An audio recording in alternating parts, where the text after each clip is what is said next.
സഭയ്ക്കുള്ളിൽ വൻ അഴിച്ചുപണി നടക്കുമ്പോൾ ജെ.പി. നദ്ദയെ തൂത്തെറിഞ്ഞുകൊണ്ട് വമ്പൻ നീക്കം നടത്തുകയാണ് ഗതാഗത മന്ത്രി നിതിൻ ഗഡ്കരി. ഇവിടെ മോദിക്കൊപ്പം അതേ വരിയിൽ ഇരിപ്പുറപ്പിച്ചുകൊണ്ടാണ് ചില കരുനീക്കങ്ങൾ ഗതാഗത മന്ത്രി നടത്തുന്നത്. പണ്ട് തൊട്ടേ മോദിയുമായി ഇടഞ്ഞു നിൽക്കുന്നവരിൽ മുന്നിലുണ്ടായിരുന്ന ഒരാളാണ് നിതിൻ ഗഡ്കരി. ഇവിടെ എടുത്തു പറയേണ്ടുന്ന ഒരു കാര്യം, ശീതകാല സമ്മേളനത്തിന്റെ ഭാഗമായി ഓരോരുത്തരുടെയും സഭയ്ക്കുള്ളിലെ സീറ്റിൽ മാറ്റം വരുത്തിയിരുന്നു. ഇവിടെ പ്രതിപക്ഷ നേതാവ് എന്ന നിലയിൽ രാഹുലിനെ മുൻനിരയിലിരുത്തിയ സ്പീക്കർ നിതിൻ ഗഡ്കരിക്ക് മോദി നിരയിൽ 4-ാം നമ്പർ സീറ്റ് തന്നെ നൽകി.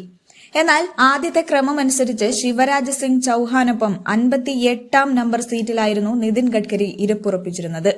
അപ്പോഴൊക്കെ ഈ 4-ാം നമ്പർ സീറ്റ് മോദി ഒഴിച്ചിടുകയായിരുന്നു. എന്നാൽ ഇപ്പോൾ അവിടേക്കാണ് നിതിൻ ഗഡ്കരി എത്തുന്നത്. പക്ഷേ നിതിൻ ഗഡ്കരിക്ക് മുൻനിരയിൽ 4-ാമനായി സീറ്റ് കിട്ടുമ്പോൾ ആരോഗ്യമന്ത്രി ജെ.പി. നദ്ദയ്ക്ക് സ്ഥിരമായ ഒരു സീറ്റ് ഉറപ്പിക്കാനായിട്ടില്ല.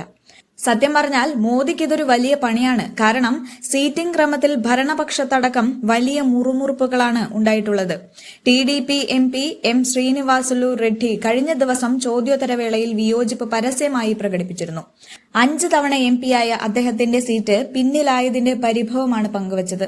എന്നാൽ പാർലമെന്റിന്റെ പ്രവർത്തനം സംബന്ധിച്ച് ഒരു ചോദ്യവും സഭയ്ക്കുള്ളിൽ ചോദിക്കാൻ പാടില്ലെന്ന് ചൂണ്ടിക്കാട്ടി സ്പീക്കർ അദ്ദേഹത്തെ തടയുകയാണുണ്ടായത്. റെഡ്ഡിയുടെ വാക്കുകൾ സഭയുടെ രേഖകളിൽ നിന്ന് നീക്കുകയും ചെയ്തു. അതേസമയം ഗഡ്കരി എന്നും മോദിയുടെ വിരോധിയാണ്.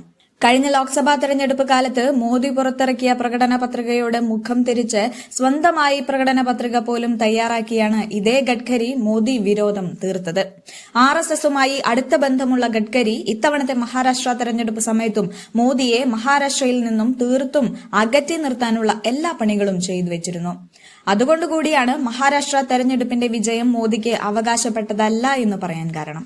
ചുരുക്കം പറഞ്ഞാൽ 18ാമത് ലോക്സഭയുടെ സീറ്റ് ക്രമീകരണത്തെ സംബന്ധിച്ച് അന്തിമ തീരുമാനമായി. പ്രധാനമന്ത്രി നരേന്ദ്രമോദി നേരത്തെയുള്ള 1-ാം നമ്പർ സീറ്റിൽ തന്നെ തുടരും. 2-ാം നമ്പർ സീറ്റിൽ കേന്ദ്ര പ്രതിരോധ മന്ത്രി രാജ്നാഥ് സിംഗ്, 3-ാം നമ്പർ സീറ്റിൽ ആഭ്യന്തരമന്ത്രി അമിത്ഷാ എന്നിവർ തന്നെയാണ് തുടരുക. നേരത്തെയുള്ള പട്ടിക പ്രകാരം 4-5 സീറ്റുകൾ ഒഴിഞ്ഞുകിടക്കുകയായിരുന്നുവെങ്കിലും കഴിഞ്ഞ ദിവസം പുറത്തിറക്കിയ പുതിയ ലിസ്റ്റിൽ ഈ ഇരിപ്പിടങ്ങളിലേക്കും MP-മാരെ ക്രമീകരിച്ചു. ധനമന്ത്രി നിർമ്മല സീതാരാമൻ, വിദേശകാര്യമന്ത്രി എസ് ജയശങ്കർ, ആരോഗ്യമന്ത്രി ജെ.പി. നദ്ദ തുടങ്ങിയ പ്രധാന റോളുകളുള്ള മന്ത്രിമാർക്കാകട്ടെ സ്ഥിരമായ ഇരിപ്പിടങ്ങൾ ക്രമീകരിച്ചിട്ടില്ല.